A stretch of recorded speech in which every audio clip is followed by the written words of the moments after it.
Thank you for joining us at FutureMoneyTrends.com. I'm here with Frank Trotter. He's the CEO of Everbank Wealth Management. Frank, so much for being with us today. Well, thanks for having me. I want to talk to you about currencies as well as Everbank. Okay. As far as accessibility for the average person or any person, Everbank is where you'd have to go if you want to actually save in a foreign currency. You can go to some banks and pull out the physical cash, but if you want to actually just save it in a money market account, you go to Everbank. What started that? Was that at the very beginning of Everbank? How did you guys become one of the only banks in the country that does that? Well, I think a couple things. In 1999 when we launched, we in fact are in the process of arranging to bring the world currency deposit product over to our bank. We had started it in a previous institution called Mark Twain Bank in the middle 1980s, and it was really part of a democratization of the currency markets. People were just using currency as an asset class. We had a lot of speculators coming in for large dollar amounts doing these sort of transactions. And we said, well, how can we offer this to a broad range of investors? Everbank's really been able to deliver on that by offering what we call the toolkit for the global investor. It allows the average individual to diversify the cash holdings that they have into about 21 different currencies. You guys also offer gold and silver storage. A big thing with people is they want to hold it physically. They want to make sure it's not, being sold to multiple sellers. What is your gold and silver program? How do you ensure that the physical metal is there? Do you guys store it, or do you guys have somebody else storing it? A little bit of both. And first of all, a lot of people have been shipping metal too. We deal a lot in the bullion market, and that part of the business has gone way up in the last several years. But we have really two major choices in the gold, silver, platinum, palladium business. One is an unallocated account, pooled account, some people call it. And we actually do arrange for the storage. We either have it in our own possession, or we have deep due diligence on other people we use around the world, Australia, Canada, UK, and other places. And that pooled account really has no storage fee. We have some of the best execution prices in the business, about 0.75% as opposed to what you'll normally see 2%, 3%, 4%. So we think it's a great value and a great way to hold that unallocated metal. We do allow storage, or what we call allocated storage. You want to buy specific coins, bars, wafers, and so on. That costs a little bit of money. It's about 1.5 for gold, 2.5 for silver. But again, we are the ones that are managing the storage, and you're looking to us. It's not paper gold, it's real gold, real silver, real platinum, real palladium. If somebody wants to receive it, they can receive their gold. So they buy the gold from you, maybe next year they're like, you know what, I'd like to have that gold. Happens all the time. And a lot of shipping goes out the door, and we're happy to do that. On the currencies and gold, obviously, because you guys are doing that, what is your opinion of the US dollar? Because most banks, most people, they save in dollars. They don't question it. You guys have obviously questioned that maybe that's not the best idea. We should diversify. What is your long-term outlook for the U.S. currency? Well, I think all the currencies are fiat currencies. Doug Casey, we're here at the Casey conference, often says, well, they'll all go to their intrinsic value someday, which of course is zero. So you're really looking at a relative value. What's the best of all these sort of bad things? Our view is the U.S. dollar will decline in the out years, 3 to 5 year sort of a projection period. I think we're set up to do that. I think as the reserve currency, we've obligated ourselves to some policies. Doesn't matter which party you're with, that will ultimately produce a decline. In the short run, will we see a little bit of a rally? It's possible. But I think in that intermediate to long term, we're very firm in our belief that the dollar will decline. What currencies do you like right now, as far as there are a lot of currencies you guys offer? Are there any that you're excited about, bullish about? Well, I think first of all, we don't think that you should just pick one. Obviously, diversifying a little bit, there's a lot of things that could change at a governmental level that'll change the value of the currencies. And so what we've sort of come up with is about 5 currencies that you want to look at around the globe to diversify portfolio and to hedge that purchasing power. Euro is not one of them. In the European sector, we like Norway. A lot of good oil revenue. Herring sales are great. They win every handball tournament in the world. Canada here in the North American area is something we like. Australia, it's a little bit tentative sometimes with the Chinese situation, but I think in the intermediate to long term it'll be good. Singapore is really building that base to handle Malaysia, Indonesia, some of the Central Asian countries, and then of course China as that long-term change ultimately will probably be the reserve country 20 to 50 years out there. In the rest of the world, do they diversify in currencies? Because it's not something common in the United States. I don't know anybody, to be honest with you, except for the occasional people who might own an ETF on a specific currency or shorting a currency. when you travel the world or talk to other people from around the world, is this something common that people do in other countries? It's more common. Certainly there's a lot of gold and silver holdings broader than the United States around the world. But if you go to a bank in London, in Sydney, in Singapore, in Zurich, you're going to have the opportunity to diversify into multiple currencies. And most of those institutions will strongly recommend that you do. And I think it's just a different culture. You think about Europe used to have all those different currencies. They're used to holding different ones. It's a part of the mindset to diversify. And at the end of the day, that purchasing power hedge is extremely important. As the euro goes up against the U.S. dollar over the last 10 years, even at these low levels, it's up almost 50%. That means that car, that piece of furniture, that other element you're buying from Europe is that much more expensive, even without a price rise.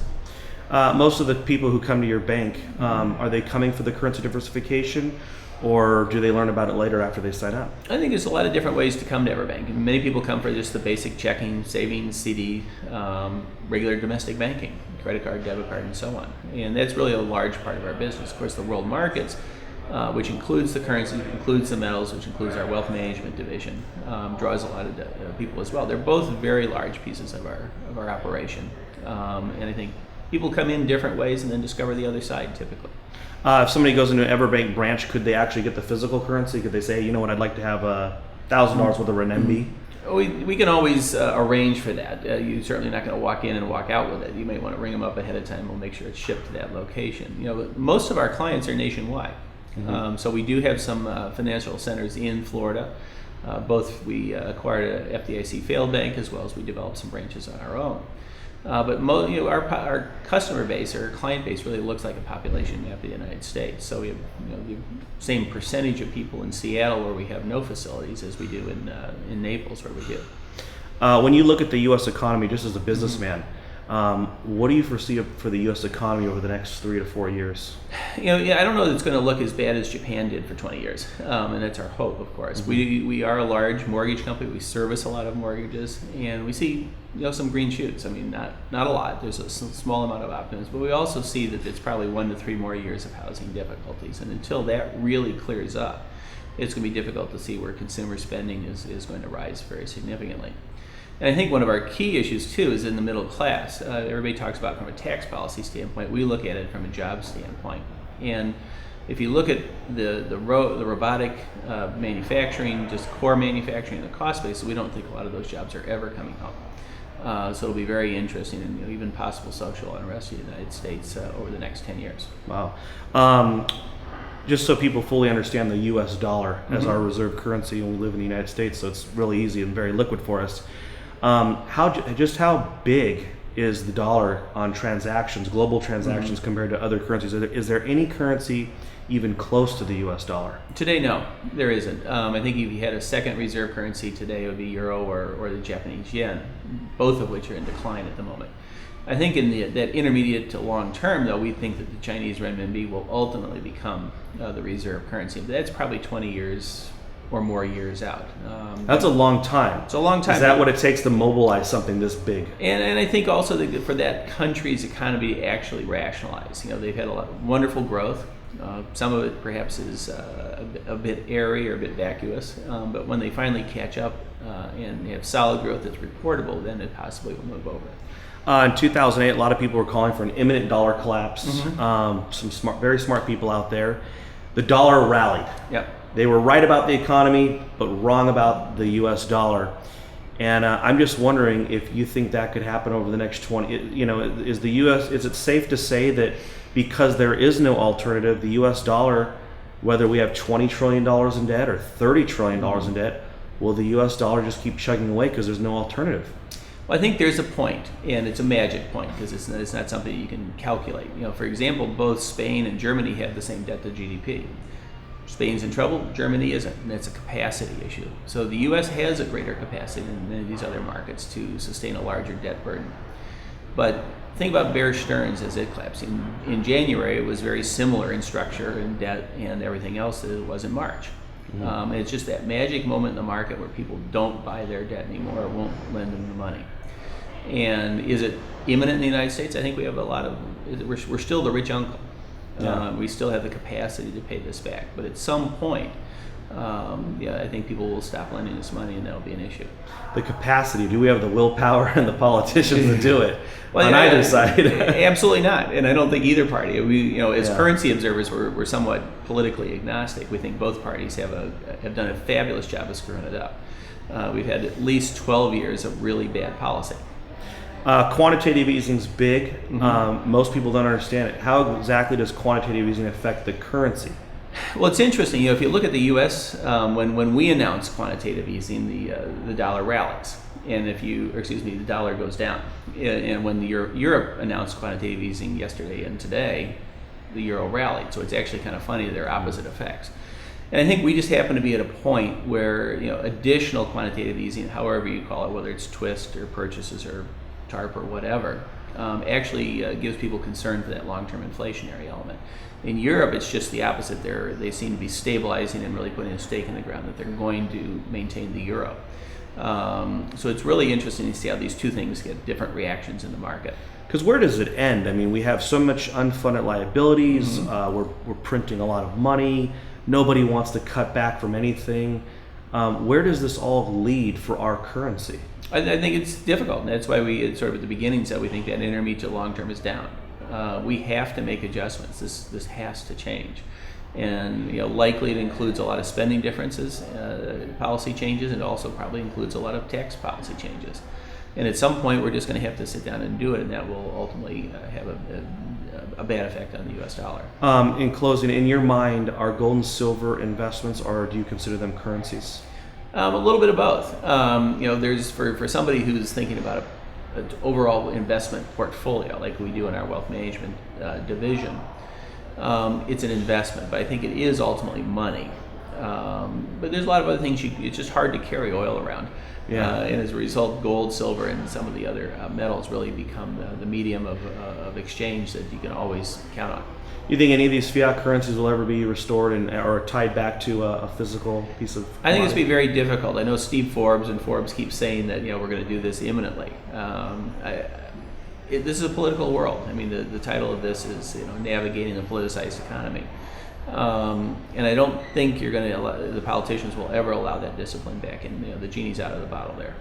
It's interesting. I don't know if you've seen the new $100 bill. I don't know if it's a conspiracy thing or just psychological, but it's the right side of it has got gold all over it. It's a beautiful thing. Oh, they're nice.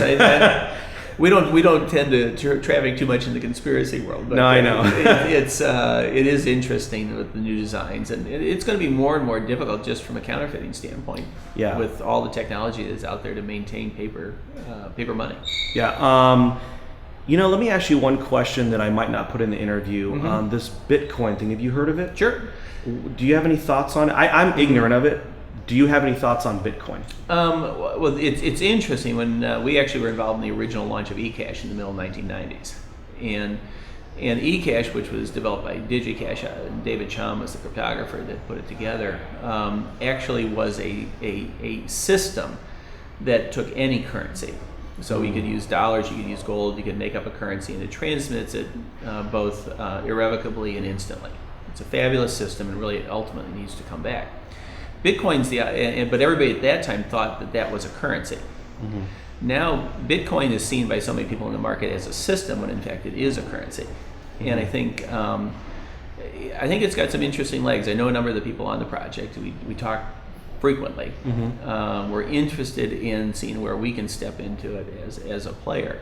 Every bank stepping into it would actually legitimize it and make it a lot bigger. It is, and we're just really trying to understand where it's going and how the hash creation function is there a way to game that first? So we have to think through all the unintended consequences along the way.